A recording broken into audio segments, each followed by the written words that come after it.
Unbridled with Susan Kayne, presented by Thoroughbred. Family owned and operated since 1949. Thoroughbred produces specially designed horseshoes, racing plates, and therapeutic products to enhance equine performance. Learn more at thoroughbredinc.com. Coming up next, Suzanne Voigt unbridles the secrets of horse management on just 11 acres. Suzanne, thanks so much for taking some time to join us. We're delighted to be here at 11 Acre Wood. You have an amazing, wonderful, small farm per se. It looks super efficient, and I hope you'll give us a tour. I'd love to.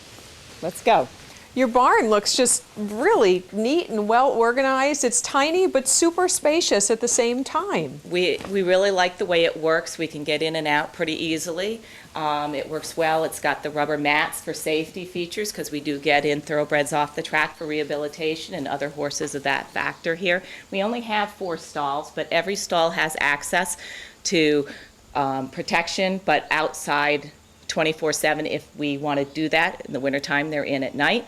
In the summertime, we have them out as much as we can. Well, this is just so welcoming for a horse, or at least for me as a horse owner too, to see for a horse, because the horses can put their heads out and see what's going on. So many times we see them in a solid box stall and they get in a panic because they can't see what they're hearing. What precipitated this design? Well, I actually have one horse here on the place who's now 26. I bottle fed him. I call him my firstborn, and he dictated how this barn was going to be built. He loves to put his head out. We've noticed at other barns, as soon as you open the stall doors at a typical barn, they might have a stall guard here. How many horses are sticking their heads out of stall guards? They're sociable. They like to see things. And we do find that they tend to be more relaxed in an area where they don't feel like they're in a cage. There are instances where you like to have them in a cage, but in our case, we really try to get the personalities so that the horses don't. We have limited stall wood chewing. I mean, there's lots of wood here, and that's something that horsemen are always nervous about, and often a reason for these guards to keep limited chewing. But when horses have hay or grass in front of them all the time, wood chewing is very, very seldom an issue, and it's not something we have a severe problem with in this barn. We're lucky. Well, your horses look pretty fat and happy, and your pastures are beautiful. Will you take us outside? Sure. We're walking across one of the sacrifice areas that we use in the winter when we get heavy muds and so forth, so typical of upstate New York. It's the sand. It has a tarp underneath of the kind that drains water out, often used in arenas. Also keeps the stones from coming up. This is a very rocky based soil here, and I don't like stone bruises. So we have very limited mud. The horses can come through here from that side. This is a second sacrifice area. Right now we only have 2 horses on the place, so we're opening things up. And so they can come in and out, or we can close a stall off, keep it clean, keep it less likely to dirty, because they have an overhang with protection. They don't need to go into the stalls in inclement weather, and I don't need to run home should I be off doing something with the family should inclement weather happen. But this is sufficient. They love to roll in the sand. Same thing in this area, the sand. This is the 26-year-old horse who wants to have some attention. I don't think you're giving him enough attention. But at any rate, so they can have a little more running. As soon as we get snow cover of a foot or more, I put them out in the pastures. It's frozen enough and it won't hurt it. But come the thaw season, we definitely have them in here. Otherwise, we wouldn't have any green grass out there, and that's just something you have to consider when you're setting up a facility. We have lots of gates so that we have lots of choices. Not all horses get along, so sometimes we have to separate for that reason. Mares and geldings, we separate them out. But this allows me to have 2 paddocks for this group without any problem. There's actually a third there. If I close this off, this group has 2. So I've got 4 different areas, 5, that can be accessed off of these depending on which gates I open. What is a sacrifice area? And what do you need to know about setting up a sacrifice area? Up next, USDA specialist Daryl Emick. Horse farms that I work with don't have enough acres of pasture to do the job. Coming up later in the show, probably the most important thing to do is to make sure your pile is covered, like this one. That's later in the show on Unbridled with Susan Kayne. Daryl, to me, this is just outside the barn. But to you and our horse farm owner, it's a sacrifice area. What is a sacrifice area? A sacrifice area is actually a piece of the pasture that we're going to fence off separate from the rest of the pasture, because most horse farms that I work with don't have enough acres of pasture to do the job. They're going to be short on acres.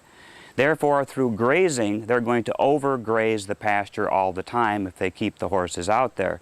So by fencing off a small piece of the pasture and calling it a sacrifice area, we're sacrificing pasture, but we're providing a place for the horses to be while the pasture regrows. Generally speaking, like this particular sacrifice area, we would put sand or some solid substrate here that the horses can walk in. We would grade it so that the water does not puddle up and make a wet area. This is going to be a spot where if we're looking at our pasture and it's not ready to be grazed yet, the horses can have another place outside the barn where they then can be getting sunshine and some exercise, but not destroying the pasture. Daryl, what would be the day-to-day maintenance of a sacrifice area? That's a good question. Certainly if we're going to have our horses out here any length of time, they're going to be leaving manure behind, they're going to be trampling up and scuffing, and urine patches may make it very soggy and wet. So it's going to be a situation where we should be cleaning up the manure, we should be regrading it to make sure that the nutrients in the water can run off back to the grass. In other words, just keep it clean and dry so that the horses have a clean, dry place to be.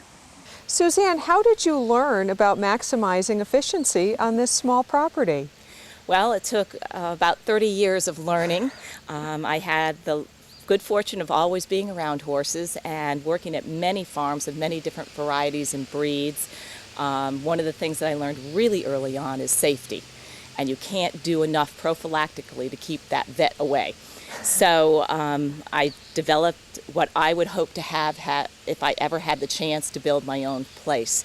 Obviously, every horse person would have loved a larger barn and more acreage, but our family, this was what we could do, and we did the best. We were very lucky because, yes and no, we were lucky. Those woods used to extend almost up to our house, and so this was a virgin territory. So we could set it up the way we wanted. So we didn't have to deal with anyone else's mistakes. Everything here we're to blame for or to take credit for. And we did have Cornell come in with soil agents and soil testings and drainage experts so that we could maximize our usage of the small acreage. And I can't tell you how invaluable their expertise was. And if it sounds expensive as far as their expertise, it cost me all of $30. Oh, wow. For the soil testing. That's a big one. So, you know, it isn't expensive to do this. Now, putting in the proper drainage gets a little bit expensive, and obviously we had to clear and seed and, you know, that kind of thing. But we got to choose our own types of seed based on our soils and our needs. I hate mud. And so we have a drainage, all it is a swale that's graded so that everything that comes off the hill goes out and doesn't sit in the pastures. They're all graduated, sort of like an arena would be. Very 1%, 2% grade, but it's all it takes. And it goes out and drains way in the back. We have a French drain around the arena. Also takes everything back. So this year was a heavy rain year. I think my horses were in half a day in all the rain because the grass is dense enough now that it can support horses even if they run across it, which is just really, really nice. But if I hadn't taken the time to do the drainage, it wouldn't have been so successful. So in the long run, your initial investment has paid off, is the way I look at it. Probably one of the single biggest questions that we get on Unbridled is how do I keep the pastures from becoming mud basins? So tell us a little bit about how you got this in, how you got the idea for it, and what it took to do it. The first thing we did was we did have the Cornell Cooperative Extension in Saratoga County come in and the soil and conservation people, and they suggested where we should put the drain, where the land laid and how the water naturally flowed, and then to take that and make it so that we could control the natural flow. Our property is on a slant that goes all the way down to a creek down behind the woods.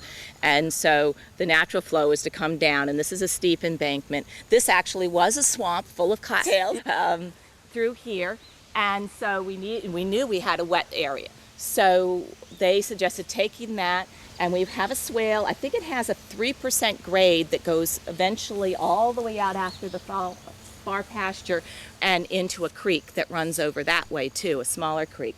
And so this takes all of that.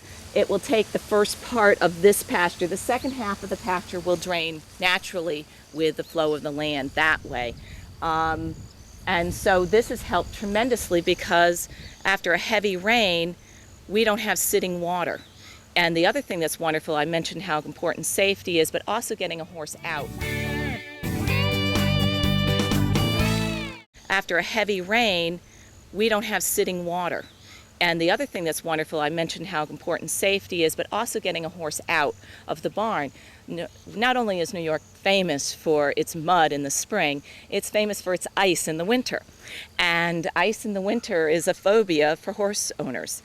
I do not have ice because there is no standing water. So my guys get to go out all the time.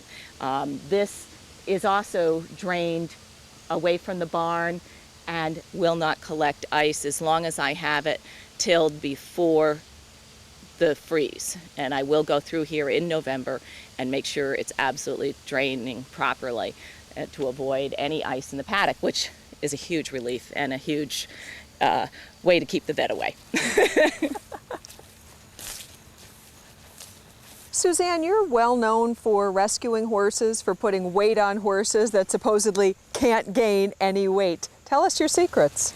Well, I think it has to do with horses being horses. They're allowed to be horses here. They're allowed to graze as much as they want. They're allowed to have a pasture companion. They have stalls that aren't cages. But it's the access to good pasture that I think is the key, and good hay in the wintertime. And they do have access to hay or grass 24/7.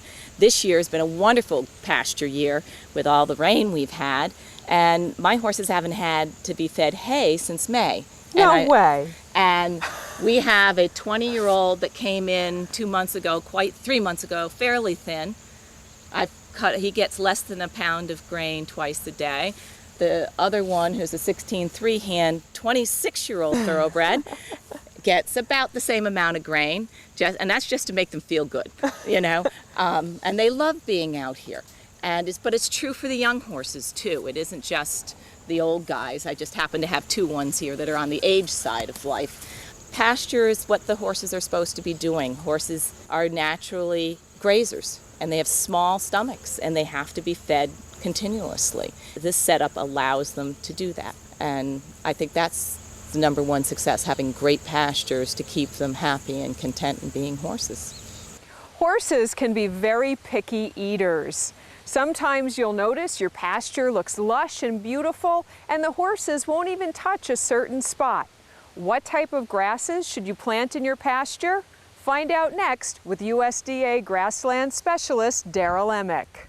Most horses can eat almost any kind of grass, with Kentucky 31 endophyte infected tall fescue being the exception to that. I don't recommend tall fescue for any horse applications. But most of the other grasses, when they're 6 to 8 inches tall, are very nutritious for most animals. There's 2 kinds of grasses, generally speaking. Bunch grasses like orchard grass and timothy, those are bunch grasses, and they make a specific bunch. Other kinds of grasses like Kentucky bluegrass are sod-forming grasses, and they kind of fill in between the bunches of orchard grass. And then there are legumes, things like white clover or bird's foot trefoil. In combination, we're providing with bunch grasses as well as sod-forming grasses like Kentucky bluegrass, a fairly dense, thick sod that holds up under animal traffic as well as provides a nutrition that's acceptable for the horses. The problem, of course, is when we get the pastures too tall, and then they don't like to eat grasses that are more than that 6 to 8 inches in height. So we try to keep it 6 to 8 inches tall, graze it down to 2 inches, and then it doesn't much matter what kind of forage we put out in the pasture. Generally speaking, we try to match the forage supply with the forage demand, and that simply means how many horses do you have and how many acres of pasture. Generally speaking, the soil type is very critical in pasture growth. If it's a wet soil, a shallow soil, a dry soil, it can grow different amounts of forages at different times of the year. So when we say how many acres per animal, if you look at a broad range of data, we might suggest for a good grazing system year-long, it might take as much as 2.5 acres per one horse if you want to use the pasture as full feed for that animal. Grass needs nitrogen to grow. Plants like clover, bird's foot trefoil, or alfalfa, they have the ability to fix atmospheric nitrogen, and by fixing the nitrogen from the atmosphere, they provide it to the grasses. We can either put it on a pasture by way of a bag of nitrogen at your cost, or we can have the legume actually fix the nitrogen from the atmosphere for free. It allows us to not have to bring in too many extra imports of nutrients to a pasture. And then one other thing, Daryl, you know, we often hear horse owners, oh, I have to reseed my pasture, it's gotten low. Any truth to that or a myth?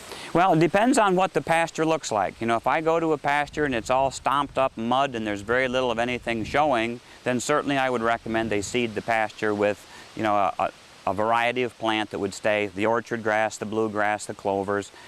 If, on the other hand, it's just grazed very tightly, and I go out and I look at the pasture and I see little bitty orchard grass plants and I see some clover and I see bluegrass, I might suggest that the pasture then just be rested, get the horses away from it, allow that plant to regrow naturally, and then have a look and see whether or not we need to reseed. We're each on the other side of the fence here. What is rotational grazing and why is it important? In the wild, horses graze up to 18 hours per day. Allowing your horse to graze on well-managed pasture can be healthier for your horse and save you money on hay. Rotational grazing is the alternate grazing and then resting of a pasture so that we can maximize the amount of leaf area for capturing solar energy from the sun so that pastures can grow to their maximum potential. As you can see in this particular pasture where you're standing has been grazed already, and we want the horses off there so it can now recover before it's grazed again. And over here where I'm standing, we can see that the grass is probably 4 or 5 inches tall. We'd like to see it about 6 inches tall before they turn back in on it, but this is not bad for late season. What we're trying to do is maximize production of the pasture through allowing it to collect as much solar energy as it can. And the only way it can do that is to have leaf area. And in that process, we let the animals graze it down to a height of about 2.5 inches, then let it recover back to 6 to 8 inches. Normally in the springtime, that can happen about once every 2 weeks, maybe less depending on growing conditions. Later in the summer, it could take 3 weeks, then maybe 4 weeks, up to a month before it regrows back to 6 inches. And Daryl, what would happen if horse owners did not rotationally graze? I think that's pretty obvious when you look from one horse pasture to another. Without rotational grazing, horses are very, very destructive to pastures. They overgraze, which means they're eating off that leaf area that I was talking about. One of the things that's fairly unique to horses is that they graze between 14 and 18 hours a day. Most livestock, other ruminants, don't do that. They'll graze maybe 8 hours maximum, 13 at the absolute most. And in the process of grazing so much longer than other animals, they are also not just eating the forage, they're trampling the forage. And so we have two losses from the defoliation of the horse as well as trampling loss. So when we don't rotate our pastures, we're doing a real serious amount of damage to the plants.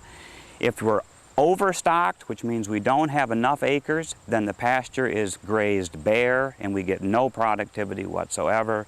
If we're understocked, then we have pastures that are tall and rank and the quality is very bad and utilization is terrible. So that's why we rotate the pastures.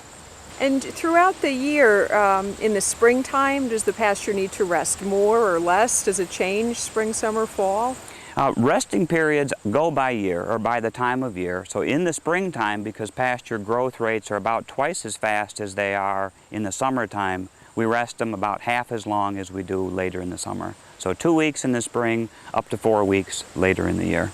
And rotational grazing seems to result in happy, healthy, well-fed horses. Oh, absolutely. When you're looking at the quality of a pasture when it's 6 to 8 inches tall, not only are we providing proper quality of forage, we're providing the right quantity so they can maximize dry matter intake and therefore fill up and be happy, healthy horses. Weeds in a pasture can be a problem for any horse owner.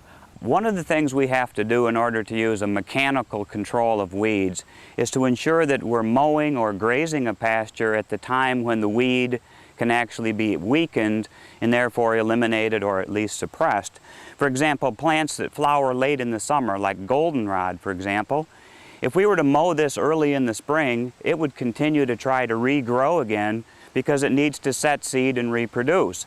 However, if we wait for goldenrod to start flowering and then mow that plant off, we're going to seriously injure that plant in its ability to regrow at a later date and time. So weed control, mowing or through grazing, if it's a cool season weed that starts growing early in the spring and flowers in the spring, peak of flowering would be the time when you'd want to mow that plant to eliminate it or even graze it. One of the problems with using grazing animals to eliminate weeds is when the weed is this tall and susceptible to being injured, the animal doesn't want to eat it. So there's kind of a fine line between waiting long enough that you're hurting that plant and grazing it at a height when the animal wants to eat it. And sometimes we have to graze it several times or even mow it several times to get rid of it. But over time, generally speaking, we can get rid of weeds through mowing if we mow them at the proper time. One of the biggest challenges of horse keeping on small acreage is manure management. Elizabeth Marks shares a few simple tips. Probably the most important thing to do is to make sure your pile is covered, like this one. Covering it ensures that water, clean water from rain, from barnyards, do not get into the manure pile and wash the manure downstream. Now, this particular pile is just covered with a simple tarp. Any kind of covering would do. You can construct a manure storage facility, that would be ideal, but if you have a small pile, a simple tarp works best. Spreading manure is a great way to get rid of your manure, particularly once it's composted. Composted manure can add lots of nutrients to your pasture. If you do spread, just make sure, in order to protect water quality, that you spread at least 100 feet away from wetlands and water courses such as streams and ponds. This episode of Unbridled was sponsored by the Hudson Mohawk Resource Conservation and Development Council.